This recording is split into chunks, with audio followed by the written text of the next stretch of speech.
जय हिंद साथियों, एक बार फिर से आपका स्वागत है डेली जीके जीएस की स्पेशल क्लास में। और आज के सेशन में एक बार हम फिर से डिस्कस करेंगे एसएससी प्रीवियस ईयर के 25 क्वेश्चन और अपनी सीरीज को आगे बढ़ाएंगे। तो दोस्तों, जितने भी साथी आज की वीडियो बनाए हैं उन सभी से मेरी रिक्वेस्ट है कि आप हमारे यूट्यूब चैनल को जो सब्सक्राइब कर लीजिए, जिससे आपको डेली जीके जीएस का नोटिफिकेशन मिलता रहेगा। आई होप, मुझे आशा है कि आप अपनी परीक्षा की तैयारी अच्छे से कर पाएंगे। सो दोस्तों, अभी तक हमने यह हमारा प्रैक्टिस सेट 56 है, 56वां है। यदि आपने पिछले प्रैक्टिस सेट नहीं देखे हैं तो आप हमारे यूट्यूब चैनल में जाएं और सही प्रैक्टिस सेट को अच्छे से देखिए, क्योंकि अभी तक हमने टॉपिक वाइज 1925 एमसीक्यू क्वेश्चनों को डिस्कस किया है। यह क्वेश्चन आपकी परीक्षा में पूछे गए प्रश्न है और आपके नेक्स्ट एग्जाम में भी यह क्वेश्चन आपको देखने को मिलेंगे। इसलिए आप वीडियो के अंत तक बने रहिए, क्योंकि यह वीडियो आपके आने वाली सभी प्रतियोगी परीक्षाओं के लिए काफी हेल्पफुल होने वाली है। सो दोस्तों, आज का हमारा टॉपिक है प्राचीन इतिहास में प्रागैतिहासिक और सिंधु घाटी। हमने पिछले वीडियो में भी प्रागैतिहासिक और सिंधु घाटी से जो क्वेश्चन आपके परीक्षा में पूछे गए उन क्वेश्चनों को डिस्कस किया था, और जितने भी क्वेश्चन बचे हैं आज की वीडियो हम डिस्कस कर लेंगे। सो आइए आज की वीडियो को हम स्टार्ट करते हैं, और इसका पीडीएफ आप हमारे टेलीग्राम चैनल से डाउनलोड कर लें। टेलीग्राम चैनल का नाम है बेस्ट जीके करंट अफेयर्स, और जिसका लिंक आपको नीचे डिस्क्रिप्शन में मिल जाएगी। सो आइए, आज का हमारा पहला प्रश्न है, निम्नलिखित में से किस युग में कैटल युग सबसे प्रसिद्ध पुरास्थलों में से एक था? पहला ऑप्शन है आपका नवपाषाण युग, मध्यपाषाण युग, पुरापाषाण युग या ताम्रपाषाण युग। तो इस प्रश्न का उत्तर हो जाएगा आपका ऑप्शन नंबर ए, नवपाषाण युग। ठीक है, यह क्वेश्चन आपका एसएससी सीजीएल में पूछा गया प्रश्न है। कैटल युग दक्षिण मध्य तुर्कों में कोन्यों के आधुनिक शहर के पास स्थित एक महत्वपूर्ण स्थल है। विशेषताएं इसकी महान दीर्घायु और बसावट का पर्याप्त आकार, छत तक पहुंचने वाली दीवार के साथ एक के पीछे एक घरों का विशिष्ट विन्यास। ठीक है, तो यह क्वेश्चन आप अच्छे से पढ़ लें और इसका पीडीएफ टेलीग्राम चैनल से डाउनलोड कर लें, जहां से आप अभी तक के जितने वीडियो बनाए उन सभी का पीडीएफ आपको हमारे टेलीग्राम चैनल पे मिल जाएगा, और एक्स्ट्रा जीके भी आपको वहां पे मिल जाएगी, और कंप्लीट करंट अफेयर्स का वीडियो भी मिल जाएगा आपको। ठीक है, आपका अगला प्रश्न है, पुरातात्विदों के अनुसार हड़प्पा के नगरों में पश्चिमी हिस्सा छोटा और ऊंचा था, जिसे कहा जाता था, क्या कहा जाता था? नगर दुर्ग, ओलम्स, निचला नगर या कोलोसियम। तो इस प्रश्न का उत्तर क्या हो जाएगा आपका? Option number A correct answer हो जाएगा, नगर दुर्ग कहा जाता था। यह क्वेश्चन आपका एसएससी सीजीएल में पूछा गया है। ठीक है, चन्हुदड़ो एकमात्र हड़प्पा शहर था जिसका कोई नगर दुर्ग नहीं था। ठीक है, हड़प्पा उत्खनन, हड़प्पा जैसे कि दयाराम साहनी द्वारा 1921 में, और चन्हुदड़ो एनर्जी मजूमदार द्वारा 1931 में, और सुरकोटदा जेपी जोशी द्वारा 1964 में खोजी गई थी। ठीक है, आपका अगला प्रश्न, निम्नलिखित में से किस धातु का उपयोग हड़प्पा के नगरों में हथियार और औजार बनाने के लिए किया जाता था? तो पहला ऑप्शन है आपका चांदी, सोना, तांबा, लोहा। ठीक है, तो यह क्वेश्चन आपका एसएससी सीजीएल में पूछा गया प्रश्न है, तो इसका करेक्ट आंसर हो जाएगा आपका ऑप्शन नंबर सी, तांबा का। ठीक है, तांबा सिंधु घाटी कांस्य युग की सभ्यता के उपकरण, बर्तन और अन्य वस्तुओं को बनाने के लिए इस्तेमाल की जाने वाली पहली धातु थी। उपयोग की जाने वाली अन्य धातुएं जैसे सीसा, सोना, कांस और चांदी थी। आपका अगला प्रश्न है, हड़प्पा के लोग भारत में वर्तमान स्पेस से सोना लाते थे, तो तेलंगाना से लाते थे, तमिलनाडु से लाते थे, कर्नाटक से लाते थे या केरल से लाते थे? तो यह लाते थे आपका कर्नाटक से। ठीक है, मोहनजोदड़ो और हड़प्पा दोनों जगहों पर सोने के आभूषण मिले हैं। हड़प्पा बैलगाड़ी, अन्न भंडार, ताबूत, समाधि मिले हैं, और चन्हुदड़ो में बिना नगर दुर्ग वाला एकमात्र शहर है जो चूड़ी बनाने का कारखाना है। ठीक है, आपका अगला प्रश्न है, निम्नलिखित में से हड़प्पा सभ्यता की मेहरगढ़ पुरास्थल में किस प्रकार के घर के अवशेष मिले हैं? तो पहला ऑप्शन है आपका त्रिकोणीय या वृत्ताकार, आयताकार या वृत्ताकार, वर्गाकार या आयताकार, या ऑप्शन डी हो जाएगा आपका वृत्ताकार या वर्गाकार। ठीक है, तो यह क्वेश्चन आपके प्रीवियस ईयर के क्वेश्चन कंप्लीट क्वेश्चन है आपके, और टॉपिक वाइज हम आपको वीडियो दे रहे हैं। ठीक है, और क्वेश्चन अच्छे समझाते चल रहे हैं। ठीक है, यह क्वेश्चन आपका एसएससी में पूछा गया प्रश्न है, तो इसका करेक्ट आंसर क्या हो जाएगा आपका? ऑप्शन नंबर डी, वर्गाकार या आयताकार। यानी कि जो हड़प्पा सभ्यता के मेहरगढ़ पुरास्थल में जो घर के अवशेष मिले थे वह कैसे थे? वर्गाकार या आयताकार। ठीक है, अब मेहरगढ़ में जानवरों की हड्डियों और घरों के अवशेषों के प्रमाण खोजे गए हैं। मेहरगढ़ की खोज 1974 में जीन फ्रोकोइस जारिगे ने की थी। यह पहला स्थान है जहां लोगों ने जौ और गेहूं उगाना शुरू किया। ठीक है, ठीक है, तो सबसे पहले अब आपसे क्वेश्चन पूछ लिया जाए कि जौ और गेहूं की सबसे पहले खेती कहाँ होती थी? तो वह होती थी आपकी मेहरगढ़ में, और भेड़ और बकरियां पालते थे यहाँ, और भेड़ और बकरियां भी पालने लगी थी। ठीक है, क्योंकि यह सबसे पुराने गांव में से एक था। ठीक है, आपका अगला प्रश्न है, इंडिया शब्द इंडस से आया जिसे संस्कृत में स्पेस कहा जाता है। तो यह क्वेश्चन आपका एसएससी सीजीएल में पूछा गया प्रश्न है, तो इस प्रश्न का करेक्ट आंसर क्या हो जाएगा? पहला ऑप्शन है आपका भानु, उदय, सरवत्य या सिंधु। तो इसे कहा जाता था, option number D correct answer हो जाएगा आपका सिंधु। ठीक है, सिंधु यानी इंडस का स्थानीय नाम से बना है। भारत के अन्य नाम है जैसे कि भारत, आर्यवर्त, हिंदुस्तान, तेंजुकु और जम्मूद्वीप। ठीक है, आपका अगला प्रश्न है मध्य पाषाण युग की अवधि लगभग स्पेस वर्ष पूर्व तक मानी जाती है। तो कितने वर्ष से कितने वर्ष पूर्व तक मानी जाती है? यह क्वेश्चन आपका एसएससी सीजीएल में पूछा गया प्रश्न है और इसका पहला ऑप्शन है आपका 14,000 से 10,000, 17,000 से 12,000, 12,000 से 10,000, 10,000 से 7,000।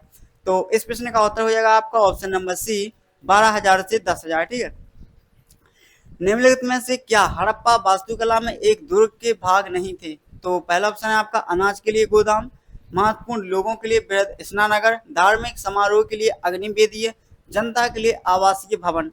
तो इसमें से आपका कौन सा करेक्ट आंसर है? ठीक है, कौन सा ऑप्शन सही नहीं है? तो यह आपका ऑप्शन नंबर डी जनता के लिए आवासीय भवन। ठीक है, जो हड़प्पा वास्तुकला में एक दुर्ग के भाग नहीं थे तो वह कौन सा नहीं था? जनता के लिए आवासीय भवन नहीं था। ठीक है, और दुर्ग किसी कस्बे का मुख्य किलाबंद क्षेत्र होता है। और हड़प्पा सभ्यता, सिंधु घाटी सभ्यता या कांस्य युग की सभ्यता कहलाती है का कालक्रम 2600 से 1900 ईसा पूर्व है, जिसे दुर्ग और निचले शहर में विभाजित किया गया था। राखीगढ़ी हरियाणा भारत का सबसे बड़ा हड़प्पा स्थल है। ठीक है, आपका अगला प्रश्न है मोहनजोदड़ो के विशाल स्नानागार की आकृति कैसी थी? तो यह क्वेश्चन आपका एसएससी एमटीएस में पूछा गया प्रश्न है और आपके सामने चार ऑप्शन है। पहला ऑप्शन है आपका आयताकार, वर्गाकार, दीर्घाकार या वृत्ताकार। तो मोहनजोदड़ो की जो विशाल स्नानागार की आकृति थी वह कैसी थी? वह थी आपकी आयताकार। ऑप्शन नंबर एक करेक्ट आंसर हो जाएगा आपका। मोहनजोदड़ो से प्राप्त वस्तुएं, तो कौन कौन सी वस्तुएं प्राप्त हुई यहाँ से? जैसे तैयार वस्त्र, मंदिर जैसा महल, पशुमती मोहर, नर्तकी की मूर्ति, तराजू, विशाल स्नानागार, विशाल अन्न भंडार और मंगोलियन पुरोहित आदि यहाँ से मिले हैं। ठीक है, आपका अगला प्रश्न है हड़प्पा की अधिकांश मोहरें स्पेस से बनी होती हैं। हड़प्पा की जो अधिकांश मोहरें थी वो किससे बनी है? तो यह क्वेश्चन आपका एसएससी एमटीएस में पूछा गया है। पहला ऑप्शन आपका ईंटें, ग्रेनाइट, सिलखड़ी या पीतल से। तो यह बनी है आपकी ऑप्शन नंबर सी सिलखड़ी से। ठीक है, सिलखड़ी यानी स्टीटाइट एक प्रकार का नरम पत्थर है। कुछ मोहरें टेराकोटा, सोना, सुलेमानी, चैट, हाथी दांत और चीनी मिट्टी से भी बनी थी। और पशुपति मोहर और गेंडा मोहर दो महत्वपूर्ण मोहरें थी। अगर आपसे क्वेश्चन पूछ जाए कि दो महत्वपूर्ण मोहरों के नाम बताएं तो पहला है आपका पशुपति मोहर और गेंडा मोहर। ठीक है, आपका अगला प्रश्न है एक सेल्ट नवपाषाण काल से स्पेस है। तो दोस्तों आपके एसएससी में ऐसे ही क्वेश्चन पूछे जाते हैं और सभी एग्जाम में इसी लेवल के क्वेश्चन पूछे जाते हैं। इसलिए आपसे हमारी रिक्वेस्ट है कि आप हमारे यूट्यूब चैनल को जो सब्सक्राइब कर लें और डेली जीके जीएस का वीडियो देखें, जहां से आप अपनी जीके जीएस को अच्छे से कवर कर सकते हैं, अच्छे से कंप्लीट कर सकते हैं। तो यह क्वेश्चन आपका एसएससी सीजीएल में पूछा गया प्रश्न है और इसका पहला ऑप्शन है आपका एक एक मकबरा है, एक घर है, एक उपकरण या एक कलश है। तो यह है आपका एक उपकरण। ठीक है, option number C correct answer हो जाएगा।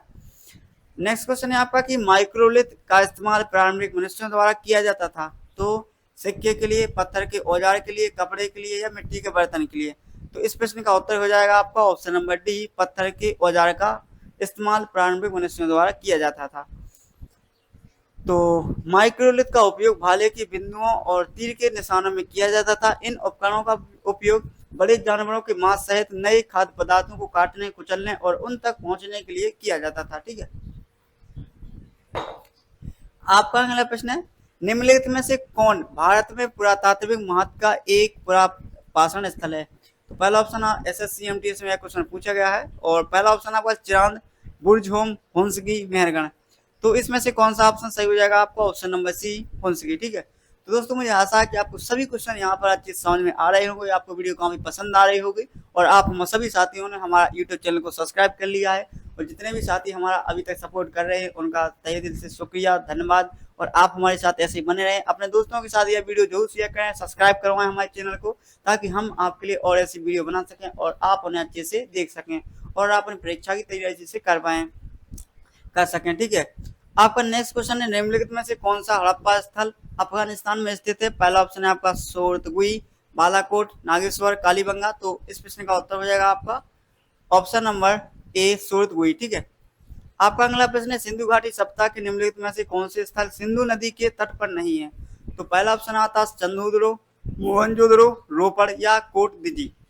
तो इसमें से कौन सा उत्तर सही हो जाएगा आपका? ऑप्शन नंबर सी रोपड़। ठीक है, रोपड़ यानी सतलुज नदी के तट पर स्थित है। विशेषताएं इसकी पहचान उत्खनन से प्राप्त स्टीटाइट सील और जली हुई मिट्टी पर निशानों से हुई।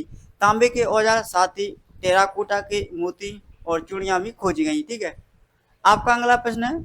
तो दोस्तों अभी तक हमने जो आपके सिंधु घाटी थे, ठीक है, तो इससे जितने भी क्वेश्चन आपके एसएससी रिले परीक्षा में पूछे गए हैं, इन सभी क्वेश्चन को अच्छे से डिस्कस किया है। और आज और जितने भी, ठीक है, तो इनका पीडीएफ आप हमारे टेलीग्राम चैनल से डाउनलोड कर लेना। टेलीग्राम चैनल का नाम है बैच जीके करंट अफेयर, जिसका लिंक आपको नीचे डिस्क्रिप्शन में मिल जाएगी।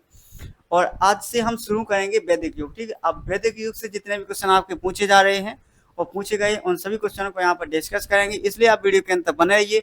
और नेक्स्ट वीडियो जो आने वाली है टॉपिक वाइज, उन सभी वीडियो को अच्छे से देखिए। आप डेली जीके जीएस की क्लास में रहिए आप हमारे साथ। और वैदिक युग का फर्स्ट क्वेश्चन है आपका कि असीकनी जो सप्त सिंधु का एक भाग थी, वर्तमान समय में निम्नलिखित में से किस नदी का नाम है? तो पहला ऑप्शन है आपका झेलम, ब्यास, चिनाब, रावी। तो इस प्रश्न का उत्तर हो जाएगा आपका ऑप्शन नंबर सी, चिनाब। ठीक है, भारतीय नदियों के प्राचीन नाम जैसे वितस्ता, झेलम, वितस्ता किसका नाम है? झेलम का। पुरुषणी, रावी का। सतुद्री, सतलुज का। विपाशा, ब्यास का। सदानीरा, गंडक का। और दक्षिण घाघरा का। ठीक है, तो यह आपके भारतीय नदियों के प्राचीन नाम है, इन्हें अच्छे से याद कर लें, यह आपकी परीक्षा में पूछे जाते हैं। आपका अगला प्रश्न है, निम्नलिखित में से कौन सा वेद भारत के पूर्व वैदिक काल के लोगों के जीवन का वर्णन करता है और इसमें 10 मंडलों में विभाजित 1028 सूक्तों का संग्रह है? तो यह क्वेश्चन आपसे पूछा जा रहा है। तो पहला ऑप्शन है आपका सामवेद, अर्थवेद, यजुर्वेद या सर्गवेद। तो इसमें से कौन सा ऑप्शन सही हो जाएगा आपका? Option number D. Option number D correct answer हो जाएगा, सर्गवेद। ठीक है, अब सर्गवेद में 1028 सूक्त हैं, जिनमें अमोघ, बलखिल्य मंत्र शामिल है। ठीक है, आप इन सभी पॉइंटों को अच्छे से याद कर लीजिए। हमने आपके लिए पॉइंट बहुत ही मेहनत से बनाए हैं। ठीक है, वे एक प्राचीन भाषा शास्त्रीय संस्कृत में विकसित में रचित थे। सर्गवेद 4 वेदों में से सबसे प्राचीन और हिंदू परंपरा के सबसे महत्वपूर्ण ग्रंथों में से एक है। यह देवताओं की स्तुति में भजनों का एक बड़ा संग्रह है, जो विभिन्न अनुष्ठानों में गाए जाते हैं। अन्य वेद हैं सामवेद, गायन का सबसे प्राचीन वेद। यजुर्वेद, इसे प्रार्थनाओं का वेद भी कहा जाता था। अथर्ववेद, जादू टोना और वशीकरण का वेद कहा जाता है। आपका अगला प्रश्न है, निम्नलिखित में से कौन सा वेद कृष्ण और शुक्ल 2 पाठ वेदों में उपलब्ध है और उसमें सार्वजनिक या व्यक्तिगत रूप से की जाने वाली अनुष्ठान विधियों का वर्णन है? तो यह क्वेश्चन आपसे पूछा जा रहा है। आपके सामने 4 ऑप्शन है। पहला ऑप्शन है सर्गवेद, अथर्ववेद, यजुर्वेद या सामवेद। तो इस प्रश्न का उत्तर हो जाएगा आपको ऑप्शन नंबर सी, यजुर्वेद। ठीक है, यजुर्वेद के उल्लेखनीय उपनिषद जैसे बृहदारण्यक, ईशा, तैत्तिरीय, कठ और मैत्री, सर्गवेद, इसमें से प्रसिद्ध गायत्री मंत्र और पुरुष सूक्त भी शामिल हैं। अथर्ववेद जादू टोना मंत्रों की पुस्तक, इसमें 730 श्लोक सूक्त और 20 भाग खंड है। ठीक है, आपका अगला प्रश्न है, निम्नलिखित में से किस देवता को उत्तर वैदिक काल में एक नया उपनाम हल्का स्वामी प्राप्त है? वरुण, ब्रह्मा, विष्णु, इंद्र। तो इस प्रश्न का उत्तर हो जाएगा आपका ऑप्शन नंबर डी, इंद्र। ठीक है, इंद्र गड़गड़ाहट, बिजली, बारिश और युद्ध के वैदिक देवता हैं। ऋग्वेद में इंद्र की स्तुति में लगभग 250 सूक्त और इंद्र को इसमें सबसे प्रमुख देवता भी माना गया है। वरुण समुद्र, ब्रह्मांडीय व्यवस्था और विधि के वैदिक देवता हैं। ठीक है, आपका अगला प्रश्न है, वैदिक आर्य सप्त सिंधु नामक क्षेत्र में रहते थे, जिसका अर्थ 7 नदियों द्वारा अपवाहित क्षेत्र है। 7 नदियों में से एक झेलम नदी है और जिसका प्राचीन नाम क्या है? तो यह क्वेश्चन आपसे पूछा जा रहा है। हमने अभी पिछले क्वेश्चन में डिस्कस किया था कुछ नदियों के प्राचीन नामों के बारे में। ठीक है, तो पहला ऑप्शन है आपका आस्किनी, पुरुषड़ी, विपास या वितस्ता। तो इसमें से ऑप्शन नंबर डी आपका राइट आंसर हो जाएगा, यानी झेलम का नाम है, प्राचीन नाम है वितस्ता। ठीक है, सप्त सिंधु नदियां और उनके प्राचीन वैकल्पिक नाम, ठीक है, जैसे इंडस, सिंधु, सिंगी, खम्मन, झेलम का, हाइडेस्पेस, चुनाव का, आस्किनी, चंद्रभागा, रावी का, पुरुषणी, एरावती, व्यास का, विपाशा, हाइफेसिस, सतलुज का, सतुद्री, जरादोष और सरस्वती नदी का है वैदिक सरस्वती नदी। ठीक है, और वैदिक साहित्य में पंजाब को सप्त सिंधु के नाम से जाना जाता था। अब आपसे वैदिक साहित्य में पंजाब को सप्त सिंधु के नाम से जाना जाता था। आपका अगला प्रश्न है, प्रारंभिक वैदिक काल में धनवान व्यक्ति को स्पेस के रूप में जाना जाता था, तो एक किसके नाम जाना जाता था? दुर्हिणी, गवेषणा, गोमत, रावी। तो इस प्रश्न का उत्तर हो जाएगा आपको ऑप्शन नंबर सी, गोमत के नाम से जाना जाता था। प्रारंभिक वैदिक काल 1500 से 1000 ईसा पूर्व है, जिसे ऋग्वेद काल भी कहा जाता है, ठीक है। और उत्तर वैदिक काल 1000 से 600 ईसा पूर्व। वैदिक काल के दौरान अन्य शब्दावली हैं, जैसे कि राजन को क्या कहा जाता था, राजन यानी प्रमुख को जनस कहा जाता था। गुप्ती या गुपा को गायों का रक्षक कहा जाता था। गविष्ठिस या गविंसना को गायों के लिए युद्ध, पुरोहित मुख्य पुजारी और मंत्री को, और सेना के नेता, सम्मति लोगों की आम सभा और सभा, बुजुर्गों की परिषद और कुल यानी परिवार, कुलपा यानी परिवार के मुखिया और विशु यानी विषयपति द्वारा संचालित गांवों का समूह, गढ़ यानी सभा। तो ये आपके उत्तर वैदिक काल की अन्य शब्दावली है जिन्हें आप अच्छे से याद कर लें, आपकी परीक्षा में पूछे जा सकते हैं। सो आपका अगला प्रश्न है, निम्नलिखित में से किस वेद में दशरथ युद्ध, दासराग्य युद्ध, 10 राजाओं का युद्ध का उल्लेख है? तो वह कौन सा वेद है? तो पहला ऑप्शन है आपका यजुर्वेद, सामवेद, ऋग्वेद, अथर्ववेद। तो इस प्रश्न का उत्तर क्या हो जाएगा आपका? ऑप्शन नंबर सी, ऋग्वेद इसका राइट आंसर हो जाएगा। ऋग्वेद यानी मंत्रों की पुस्तक, सभी वेदों में सबसे पुराना, लगभग 1500 ईसा पूर्व। इसमें 10,552 मंत्र, 1028 सूक्त और 10 मंडल यानी मंडल 1 और 10 सबसे छोटा और सबसे लंबी किताब है, ठीक है। आपका अगला प्रश्न है, जितने भी साथी आज की वीडियो नए हैं उन सभी से मेरी रिक्वेस्ट है कि आप हमारे यूट्यूब चैनल को जो सब्सक्राइब कर लीजिए, और आप हमें वीडियो में कमेंट नहीं करते हैं कि आपने 25 क्वेश्चन में से कितने क्वेश्चन को अच्छे से अटेम्प्ट किया है, आपको वीडियो कैसी लग रही है, कैसा हमें करना चाहिए, कहाँ सुधार करना है वीडियो में।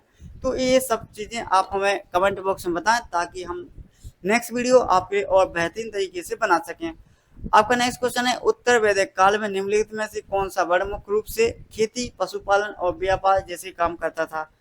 ठीक है, तो वर्ण कितने प्रकार के वर्ण है? तो 4। अब ठीक है, जो आपके सामने है, क्षत्रिय, ब्राह्मण, शूद्र और वैश्य। तो वह कौन सा वर्ण था जो खेती, पशुपालन और व्यापार जैसे काम करता था? तो पहला ऑप्शन है आपका क्षत्रिय, ब्राह्मण, शूद्र, वैश्य। तो इस प्रश्न का उत्तर हो जाएगा आपका ऑप्शन नंबर डी, वैश्य। अब यहाँ पर आप समझिए वैदिक युग 1500 से 600 ईस्वी पूर्व। इस काल में वेदों, ऋग, यजुर, साम और अथर्ववेद की रचना हुई थी। और 4 वर्ण आपको जैसे कि हमने अभी बताया है कि ब्राह्मण यानी पुजारी और कानून के शिक्षक, क्षत्रिय यानी योद्धा, राजा, प्रशासक, वैश्य यानी महाजन, व्यापारी, और शूद्र होते थे कारीगर और मजदूर थे, ठीक है। तो यहाँ पर हमने आपको अच्छे से डिस्कस किया है। और नेक्स्ट क्वेश्चन है आपका, आर्यों की मुख्य प्रमुख सामाजिक इकाई थी। तो जो आर्यों की मुख्य इकाई, सामाजिक इकाई थी वह क्या थी? पहला ऑप्शन राजन, परिषद, गढ़ या जन। तो इस प्रश्न का उत्तर हो जाएगा आपका ऑप्शन नंबर डी, जन, ठीक है। जन यानी जनजाति, गढ़ यानी आदिवासी या कबीले आधारित सभाएं, परिषद यानी समितियों और सभाओं के समान एक छोटी संस्था जिसमें विशेष रूप से ब्राह्मण शामिल होते हैं। राजन यानी एक प्रकार का मुखिया या राजा।